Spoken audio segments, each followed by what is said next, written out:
After my wife drained my bank account and left without warning, I let her win the divorce, then sent her a wedding invitation to mine with her greatest enemy, her sister. She didn't even look me in the eyes. No note, no farewell. Just a cold silence interrupted by a notification from the bank. Our joint account had been drained to the last cent. Every dollar earned through long nights and quiet sacrifices vanished with a single transaction. I was left staring at the screen, my name still listed on the account, though my presence in her life had clearly expired. 6 years of marriage ended with a balance of 0. I didn't call her. I didn't storm her office or beg for closure. I let the divorce papers arrive unchallenged. My lawyer sounded surprised when I agreed to every term without objection. The house, hers. The car, too. Even the furniture she never liked but insisted on keeping. I relinquished everything. Not because I was broken, but because I'd already shifted my focus to something far more valuable than material assets. She didn't know that while she was calculating her escape, someone else had been quietly stepping into the space she left behind. Her sister, Elena. We hadn't spoken often during the marriage. Just polite conversations at family events, occasional texts during holidays. But after the separation, she reached out. It began as casual check-ins, a hesitant message here and there. Then came the calls. Long conversations that stretched past midnight. She asked how I was holding up. I asked why she hadn't spoken to her sister in months. Turns out, their relationship had always been splintered beneath the surface. Competition disguised as closeness. Resentment masked with smiles. Elena didn't celebrate her sister's triumphs, she endured them. And me? I had simply been another trophy on the shelf, an accessory in a life curated for appearances. But Elena saw past that. She remembered the way I used to sketch ideas for the business that never took off. She asked questions, listened fully. No pretending. No games. Months passed. We met in person. There was hesitation at first, a shared guilt neither of us voiced. But it faded quickly. What grew between us wasn't born from revenge. It was clarity. She wasn't trying to take something from her sister. She was simply giving something to herself and, in return, to me. Where my ex saw leverage, Elena saw potential. Where the marriage had been a contract, this connection felt like an understanding. 1 year later, I stood beside her, slipping a ring onto her finger. Simple, clean, honest. And before that day arrived, I made a decision. One final gesture that wasn't about bitterness, but completion.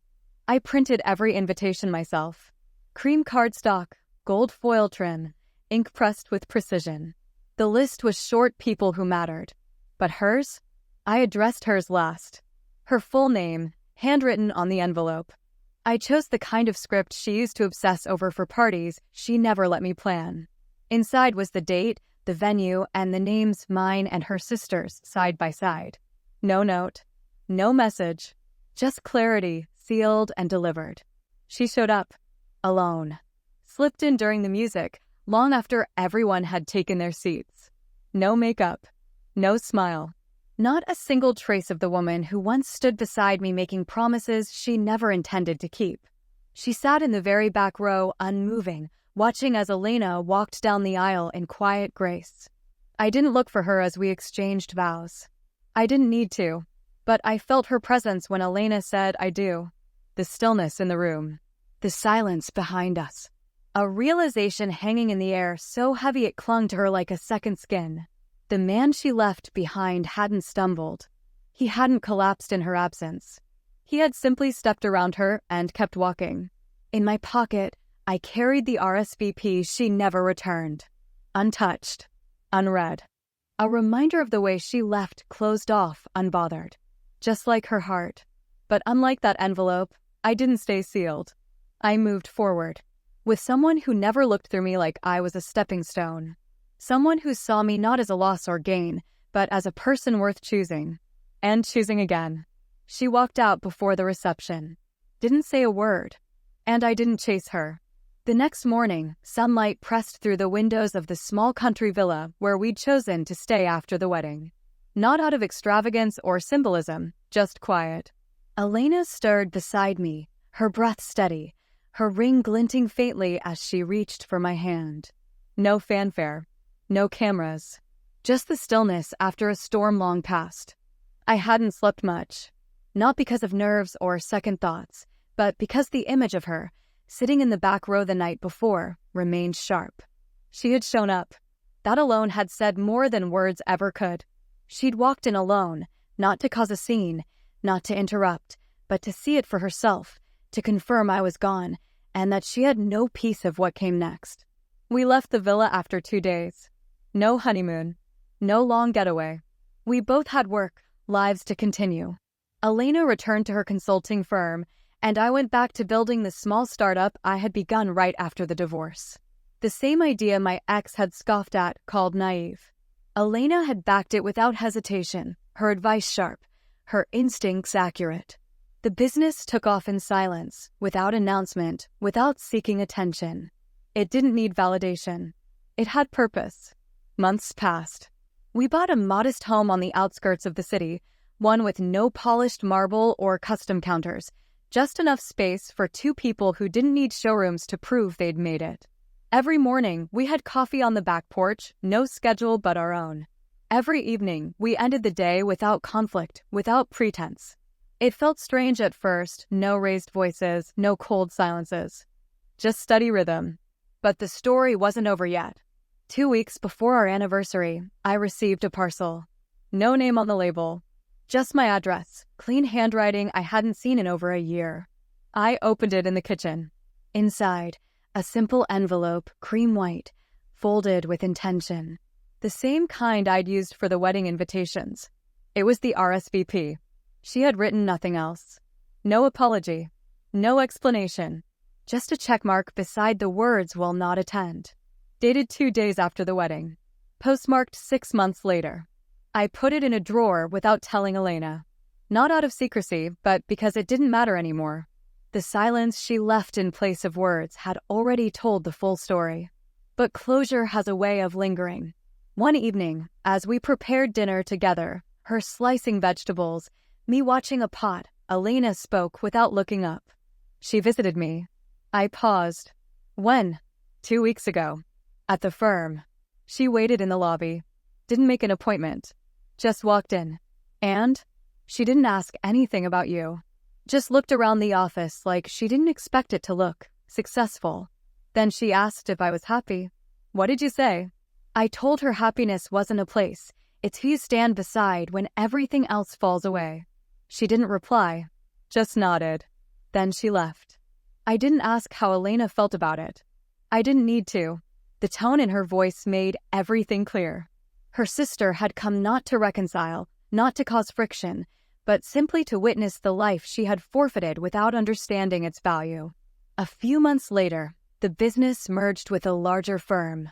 Quiet success. No press. Just numbers, results, and progress. Elena left her firm to join me full-time. We weren't building an empire. We were building stability. Foundations. It was during one of our planning meetings that the final piece arrived. A letter. Handwritten. 2 pages. From her. This time, she signed her name. She didn't ask for forgiveness. She didn't explain the reasons for leaving the way she did. Instead, she acknowledged what had been obvious all along, that her choices weren't about escape, they were about illusion. She'd built a life based on image, on control. She wanted admiration without investment, wanted praise without patience. And when it no longer fed her ego, she walked. Because she never wanted to fix anything, only replace it with something shinier. But the world hadn't handed her a better version. She admitted that she tried. Moved cities. New job. New relationships. None of them lasted.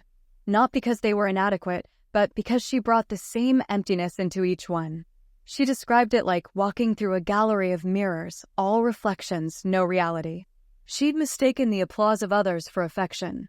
And by the time she understood what real connection required, she had already burned the only bridge that mattered. She wrote that she saw it in Elena's eyes that day at the firm. The steadiness. The quiet conviction. No show. No insecurity. Just peace. She ended the letter with 4 words. You were never the problem. I folded it, placed it beside the RSVP in the same drawer, and never opened either again. Because the chapter wasn't hers to write anymore. Elena and I continued. No grand finale. No dramatic moments. Just two people choosing each other without conditions. We planted a garden. Traveled twice a year. Read on rainy mornings and argued about which movies to watch on weekends. When we disagreed, we talked. When we struggled, we didn't retreat, we adjusted. Life wasn't perfect. It was better. It was real. Years passed. We hosted dinners. Friends came. Laughter filled the house. No mention of the past. No echoes. Just the present, full and steady. On our 10th anniversary, Elena gave me a box. Inside was the same RSVP I'd shown her a few years ago. She had kept it all along. Beneath it, she had written 3 words in her own handwriting. Thank you for staying. And that was it. No speeches. No long explanations. Just quiet acknowledgement of everything we had walked through.